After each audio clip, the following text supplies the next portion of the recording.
తెలియజేస్తా ఉన్నాను. చివరి సెషన్లో మనం ఉంటా ఉన్నాం. ఈ రోజుతో ఈ యొక్క మీటింగ్స్ ముగించబడతా ఉన్నాయి. సో ఈరోజు మన అంశాన్ని మనం ముగించాల కదా. ప్రారంభించాము. మొట్టమొదటి రోజు అక్క శూన్యమీరాల గురించి చెప్పింది, తర్వాత రూతు గురించి ధ్యానించాం, తర్వాత హన్నా గురించి ధ్యానించాము. ఈరోజు మన యొక్క అంశానికి ముగింపు పలుకుదాం. ఏం పలకాల? లాస్ట్కి శుభం కదా, ద ఎండ్ పలకాల. సో ఈరోజు మన అంశం ఏంటి అని మనం ఆలోచన చేస్తే సామెతలు 12:4 ఏం చెప్తా ఉంది? Very good. తర్వాత లైన్ ఏముంది? సిగ్గు తెచ్చినది వాని ఎముకలకు కుళ్ళు అని ఉంది. మనకు కిరీటం లాంటి మాటలే కావాలా, ఇట్లాంటి మాటలు మనకి ఇష్టం ఉండదు. కుళ్ళు, బాధ కలిగించేవి, హానిపరిచే వాటిని మనం ఆలోచన చేయము. కానీ వాటిలోనే శ్రేష్టమైన అమూల్యమైన విషయాలు దాగి ఉన్నాయి ప్రియ సహోదరులారా. సో ఇప్పుడు ఈరోజు మనం ధ్యానించబోతున్న అంశం ఏంటంటే, కుళ్ళు తెచ్చే స్త్రీలు ఎవరు? ఎటువంటి స్త్రీలు కుళ్ళుగా ఉంటారు? ఎటువంటి స్త్రీలు తన భర్తకి అనారోగ్యంగా ఉంటారు? ఎటువంటి స్త్రీలు తమ కుటుంబాన్ని కూల్చేసుకుంటారు? అటువంటి స్త్రీల గురించి మనం ధ్యానం చేద్దాము. అంతకంటే ముందు ఒక జరిగిన నిజ సంఘటన మీకు చెప్పాలని ఇష్టపడతా ఉన్నాను. ఒక ప్రాంతంలో ఒక అమ్మగారు తన భర్త ఎప్పుడు గొడవ పడుకునే వాళ్ళంట, మాటలు అనుకుంటుంటే ఆమె ఏం చేసిందంట, ఒకరోజు రాత్రి గొడవ పడి అనిందంట, నేను రేపటి నుంచి నీతో మాట్లాడను, నీకు టీ ఇవ్వను, నీకు టిఫిన్ చేయను, నీకు వంట చేయను, అన్ని నువ్వే చేసుకో, నేను ఏది పట్టించుకోను అని చెప్పిందంట. ప్రతిరోజు గొడవ పడినప్పుడు ఆమె అదే చెప్తా ఉంది. ఒకానొక రోజు ఉదయాన్నే లేచేసరికి ఆమె హార్ట్ అటాక్తో మరణించింది, చనిపోయింది ఆ స్త్రీ. భర్త చాలా ఏడ్చాడు, లేపాడు ఆమెని, ఎంత చేసినా కూడా ఆమె లేవలేదు, ఆమె మరణించింది.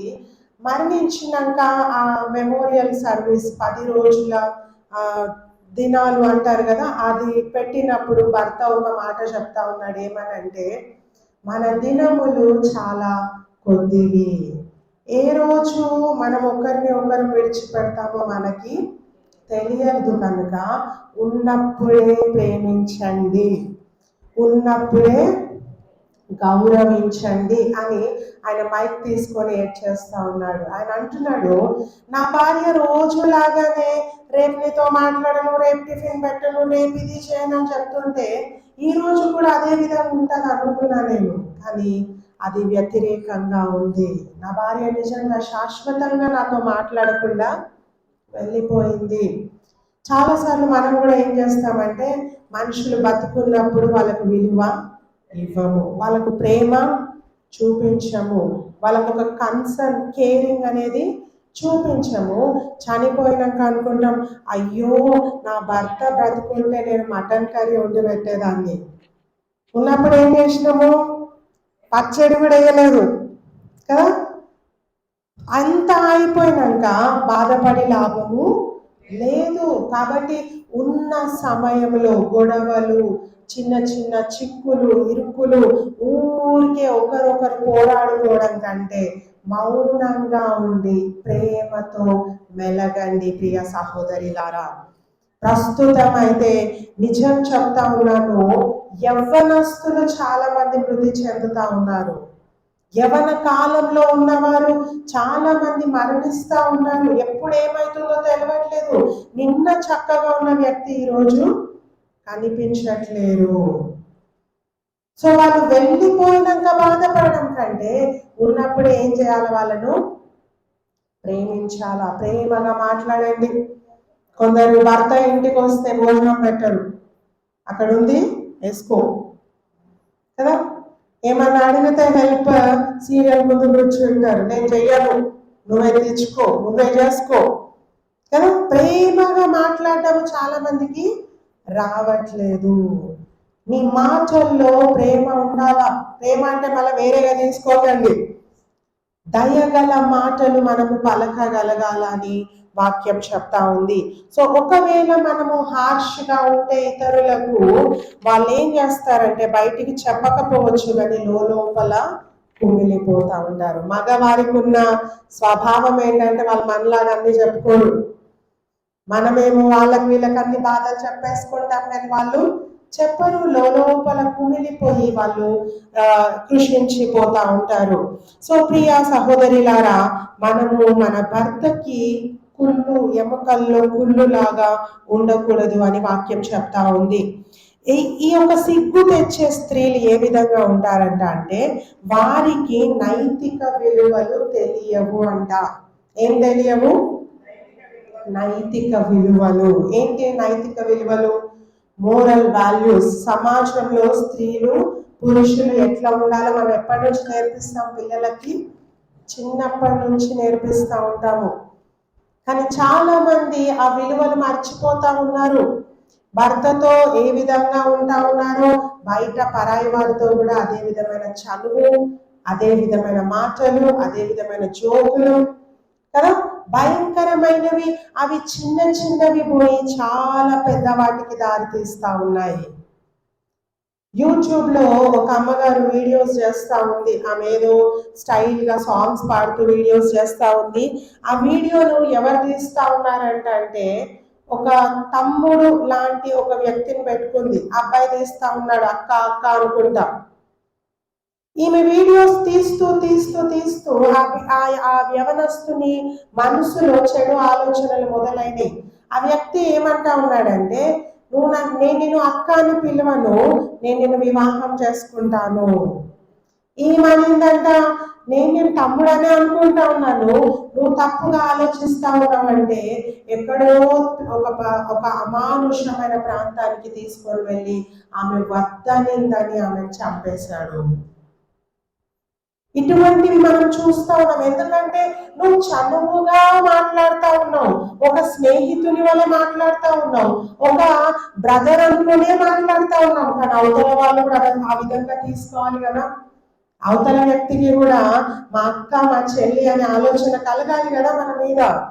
సో చాలా జాగ్రత్తగా ఉండాలి. అపవాది ఎవరిని మృంగుదునా అని పొంచి ఉంటా ఉందంట. ప్రియ సహోదరిలారా, మాటలు నమ్మకండి. లాలన మాటలు ఎప్పుడు కూడా నమ్మొద్దు. ఈ యొక్క లాలించే ఈ యొక్క నైతిక విలువలు లేని స్త్రీలు ఏం చేస్తారంటే వాళ్ళ జీవితాలను, వారి కుటుంబాలను కూల్చేసుకుంటారు. ఇంకా చూస్తే వారు గౌరవం లేని స్త్రీలంట. గౌరవం ఎవరికి ఇవ్వరు? ఒక స్త్రీకి ఎవరు గౌరవం ఇవ్వట్లేరంటే ఎందుకు ఇవ్వరు? వస్త్రధారణను బట్టి. కొందరు వస్త్రధారణ ఎలా ఉంటుంది అని అంటే, వస్త్రాలు ఎందుకు ఉన్నాయి మనకి? శరీరాన్ని కవర్ చేసుకోవడానికి. యేసు ప్రభు ధరించిన వస్త్రాలు ఎట్లా ఉన్నాయి? ఫుల్గా కదా, ఎక్కడ ఏమి కనిపించదు, ఓన్లీ చేతులు మాత్రం. అంత ఫుల్గా వేసుకోమని బైబిల్ ఏం చెప్పట్లేదు. కానీ నువ్వు ఇతరులను ఆకర్షించే విధమైన బట్టలు ఎప్పుడు కూడా వేసుకోకూడదు. మితమైన వస్త్రధారణ అని పౌలు చెప్తా ఉన్నాడు. లిమిట్గా అన్ని కవర్ చేసుకునే విధంగా, ఒకరి చూపును మళ్లించుకునే విధంగా మనం వస్త్రాలను ధరించుకోకూడదు. ఎందుకంటే నీకు తెలియకుండా ఇతరుల హృదయంలో ఏం గుర్తిస్తా ఉన్నాము? పాపాన్ని గుర్తిస్తా ఉన్నాము, పాపపు ఆలోచనలను గుర్తిస్తా ఉన్నాము. అట్టి స్త్రీలకు ఎవరు ఏమి ఇవ్వరంట? గౌరవం ఇవ్వరు. సో ఇటువంటి స్త్రీలు కూడా మనము చూస్తా ఉన్నాము. ఇంకా చూస్తే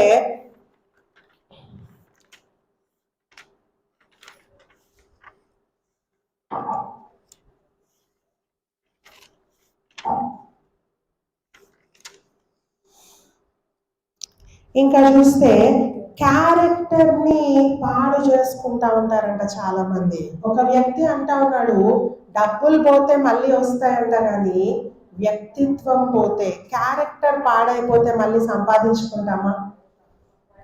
ఒక్కసారి చెడ్డ వారమని మర్చబడినాక దాన్ని ఏం చేసినా కూడా మనం తిరిగి మన వ్యక్తిత్వాన్ని సంపాదించుకోలేము. ఈరోజు నీ క్యారెక్టర్ని కాపాడుకుంటా ఉన్నావా? చూడండి, ఐస్ ముక్క తెలుసు కదా, ఐస్ని అందరూ ముట్టుకుంటారు. చిన్నపిల్లలు కూడా దాన్ని ఏం చేస్తారు? పట్టుకుంటారు. మంటని పట్టుకోరు. ఎందుకు? కాలుతుంది. ఈరోజు స్త్రీలు మండే జ్వాలల వలె ఉండాలని బైబిల్ చెప్తా ఉంది. నీ దగ్గరికి ఎవరైనా రావాలంటే ఏం చేయాలి? వాళ్ళు భయపడాలి. అమ్మో, ఆ అక్క దగ్గర పోవద్దు, ఆ అమ్మగారి దగ్గర పోవద్దు, ఎవరి దగ్గరికైనా పోవచ్చు. ఆ విధంగా మనం ఉండాలా, మండే జ్వాలలుగా మనము ఉండాలా. నువ్వెంత రిజర్వ్డ్గా ఉంటావో, ఎంత నువ్వు ఇతరులకు ఛాన్స్ ఇవ్వకుండా ఉంటావో, నీకు విలువ అంతా పెరుగుతూ ఉంటది. హల్లెలూయా. ఎప్పుడు వాగుతూ, ఎప్పుడు జోకులేస్తూ, ఎప్పుడు వాళ్ళని వీళ్ళను అంటూ ఉంటే విలువ మనకి ఉండదు. నీ ముందు పొగడొచ్చు, నువ్వు అది ఇది అనొచ్చు, కానీ నీకు విలువ ఎవరు ఇవ్వరు. మనం ఎటువంటి పేరు తెచ్చుకోవాలి అని అంటే, ఆ పలాని స్త్రీ నోరు తెరిస్తే జ్ఞానపు మాటలు మాట్లాడుతుంది, వ్యర్థమైన మాటలు మాట్లాడదు. నేను ఎప్పుడు వినలేదు. ఆ విధంగా మనము ఉండాల. నోరు తెరుస్తున్నామంటే ఇతరులకు మేలు కలిగే మాటలు మాట్లాడాలా, దీవెన కలిగే మాటలు మాట్లాడాలా, నొప్పించే మాటలు కాదు కదా, జోకులు కాదు, ఫన్ థింగ్స్ కాదు. మనం ఇతరులకు మేలైనవి మాట్లాడాలా. సో ఇటువంటి స్త్రీలంట వాళ్ళు తమ వ్యక్తిత్వాన్ని పాడు చేసుకుంటా ఉంటారు. వీళ్ళు తన భర్తకి ఎట్లా ఉంటారంట? ఎముకలకి కుళ్ళులాగా ఉంటారంట. సొలొమోను మహారాజు ఒక మాట అంటా ఉన్నాడు. సామెతలు 19:13 చదువుకుందాం.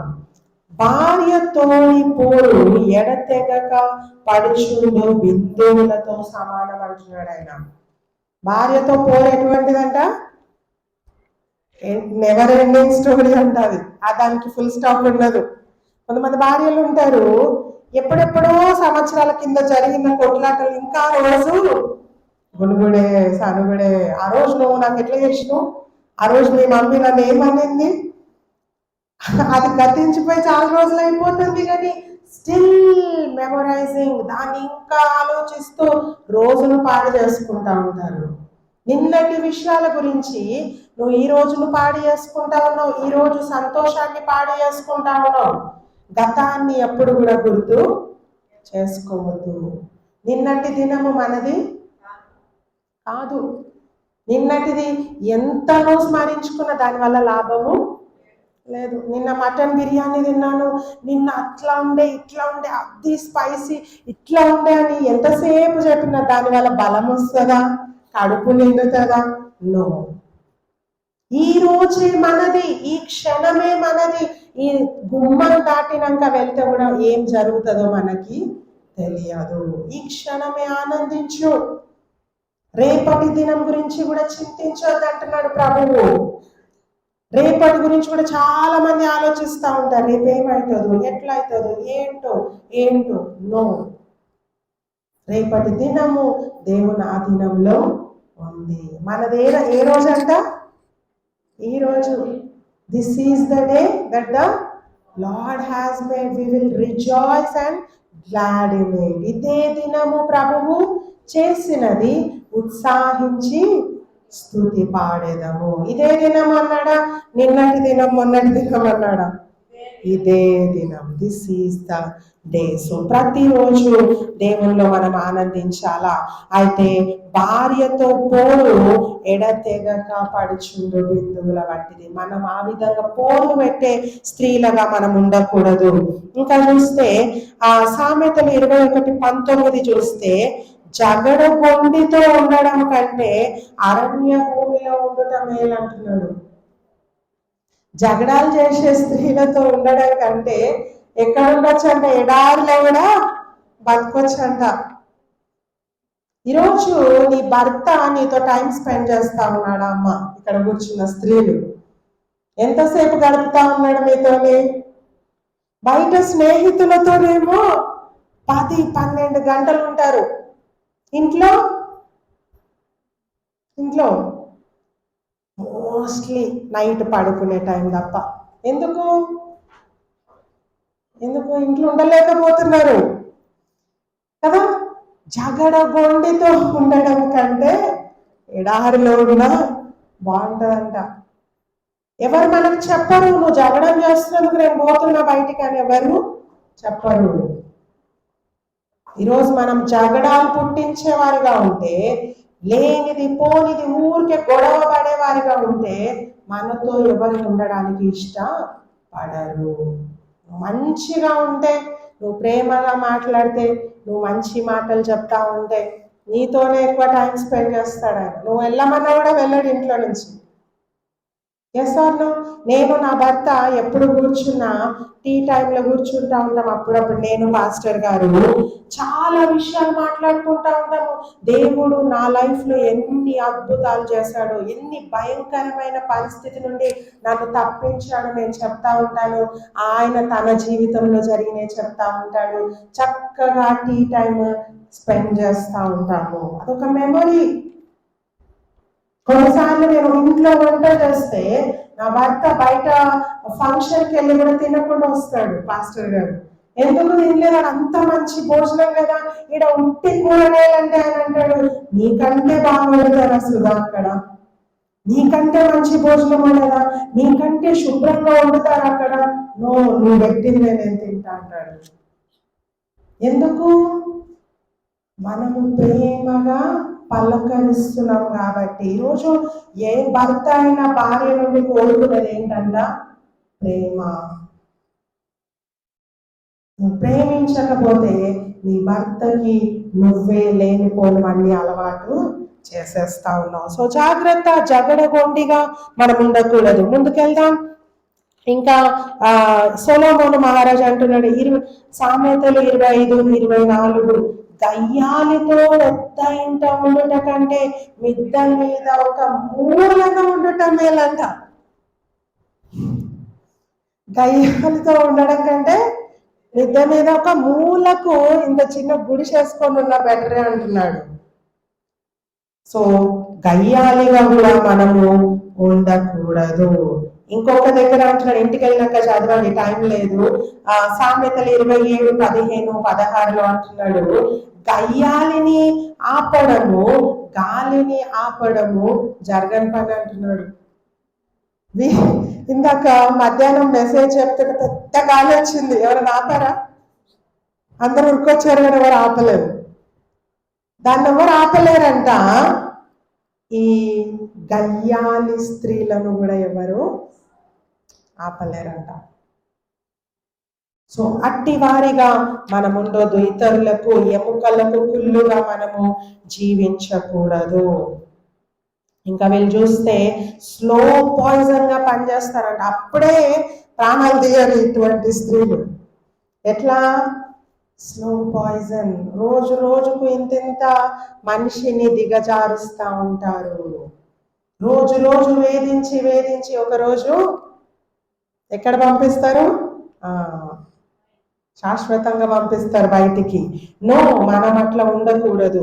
ఇటువంటి స్త్రీలు దేవుని ఆశీర్వాదాలు కోల్పోతారు, ఘనతను కోల్పోతారు, సిగ్గు తెచ్చుకుంటారు వారి జీవితానికి. ఇంకా కొంతమంది స్త్రీలు ఉంటారు, పురుషుల మీద అధికారం చేస్తూ ఉంటారు, కంటి సైగతో కంట్రోల్ చేస్తుంటారు. ఇంతసేపు నిలబడిన వ్యక్తి కూర్చుంటాడు, ఎందుకు కూర్చున్నాడు అర్థం కాదు. అమ్మగారు సైగ చేస్తుంది, వెళ్ళి కూర్చో, వెళ్ళిపోయి నుండి సైగ చేస్తుంది, వెళ్ళిపోతాడు అక్కడ నుండి. గ్రేట్ అనుకుంటారు చాలా మంది స్త్రీలు. దేవుని వాక్యం చెప్తా ఉంది, ఆయన తలగానే ఉండాలా. నీ భర్త ఎట్లా ఉండాలా? తలగా ఉండాలా. ఏ కుటుంబంలో అయితే స్త్రీ పెత్తనం చేస్తుందో, స్త్రీ అనగద్రొక్కుతుందో భర్తని, ఆ కుటుంబంలో ఆశీర్వాదాలు ఉండవు. రాసుకోండి బైబిల్ డైరీలో. You are losing blessings. నీ భర్త మీద నువ్వు పెత్తనం చేయకూడదు. వారికి ఇవ్వాల్సిన గౌరవము మనం ఇవ్వాలని వాక్యము చెప్తా ఉంది. ఇంకా ముందుకెళ్దాం.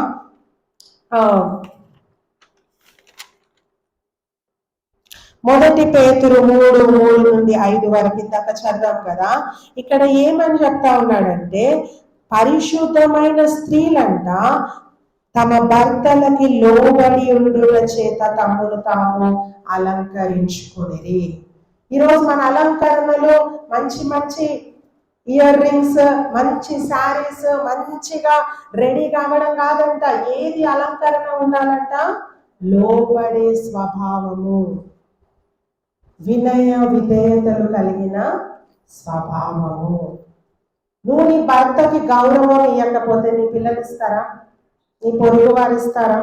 ఎవ్వరివ్వరు. చాలాసార్లు భర్త ఇది చేశాడు అది చేశాడు వాళ్ళకి వీళ్ళకి చెప్పి వాళ్ళందరికీ ఉన్న గౌరవాన్ని నువ్వే కూడగొట్టేస్తా ఉన్నావు. ఎవ్వరు గౌరవము ఇవ్వరు. సో అందుకే అంటా ఉన్నాడు, లోబడి ఉండు. ఒకవేళ నీకు నచ్చదు ఏదైనా నీ భర్తలో ఉందా, నువ్వు చేయాల్సింది ఏంటంటే ప్రార్థన చేయి. హల్లెలూయా. అంతకు మించి మనం ఏం చేయలేము. నువ్వేం చేయాలంట? ప్రార్థన చేయి. నీకు నచ్చనిది నిన్ను ఏదన్నా నీ భర్త ఫోర్స్ చేస్తా ఉన్నాడేమో, ఇట్లా చెయ్యి ఇట్లా ఉండు అంటున్నావు, నీకు నచ్చట్లేదు, గొడవ పడకు, ప్రార్థన చేయి. నాకు లాంగ్ జర్నీస్ అంటే ఇష్టం ఉండదు, దూర ప్రయాణాలంటే నాకు నచ్చదు. నా వివాహమైన కొత్తలో నా భర్త నేను మా ఇద్దరిని చాలా మంది వాళ్ళ ఫ్రెండ్స్ దూర ప్రాంతాలకు ఇన్వైట్ చేశారు. బళ్ళారి, గోవా అటువంటి ప్రాంతాలకి రండి అని వాళ్ళు కూడా పాస్టర్సే, వాళ్ళు కూడా పాస్టర్ ఫ్యామిలీయే.